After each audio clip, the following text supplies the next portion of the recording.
नमस्कार. आपण पाहत आहात आपल्या परिसरातील विश्वासार्ह बातम्या.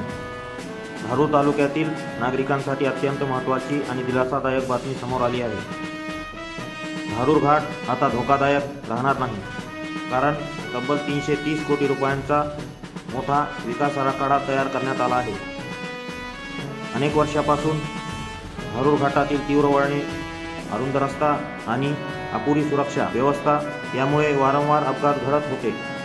अनेक निरपराध नागरिकांनी आपले प्राण गमावले, तर अनेक कुटुंबांवर दुःखाचे सावट आले. स्थानिक नागरिक, वाहन चालक आणि पत्रकारांच्या सातत्याने होत असलेल्या मागणीनंतर अखेर प्रशासनाने मोठा निर्णय घेतला आहे.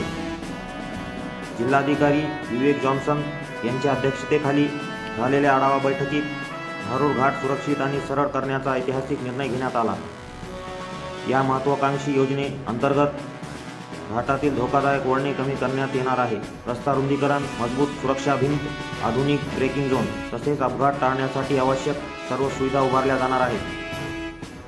प्रशासनाच्या माहितीनुसार हे काम येत्या 2 वर्षात पूर्ण करण्याचे नियोजन करण्यात आले आहे. घाटातील तातडीच्या दुरुस्ती कामासाठी सुमारे 57 लाख रुपयांचा निधी मंजूर करण्यात आला असून प्राथमिक कामांना लवकरच सुरुवात होणार आहे. तसेच माजलगाव ते केज मार्गावरील दुरुस्ती कामांसाठी स्वतंत्र निधी उपलब्ध करून देण्यात आला आहे. यामुळे संपूर्ण परिसरातील वाहतूक अधिक सुरक्षित आणि सुलभ होणार आहे. धारूर घाट हा मराठवाड्याला जोडणारा महत्त्वाचा मार्ग असल्यामुळे दररोज हजारो वाहनांची ये-जा होत असते. त्यामुळे हा प्रकल्प पूर्ण झाल्यानंतर अपघातांमध्ये मोठी घट होईल अशी अपेक्षा व्यक्त केली जात आहे. स्थानिक नागरिकांनी या निर्णयाचे स्वागत करत प्रशासनाचे आभार मानले आहेत. अनेक वर्षांची प्रतीक्षा अखेर संपणार असल्याने परिसरात समाधानाचे वातावरण निर्माण झाले आहे. आता सर्वांचे लक्ष आहे ते म्हणजे हा आराखडा प्रत्यक्षात किती वेगाने पूर्ण होतो आणि नागरिकांना सुरक्षित प्रवासाची हमी कधी मिळते. कारण विकासाच्या घोषणा अनेकदा होतात, पण नागरिकांना अपेक्षा आहे ती वेळेत आणि दर्जेदार कामाची.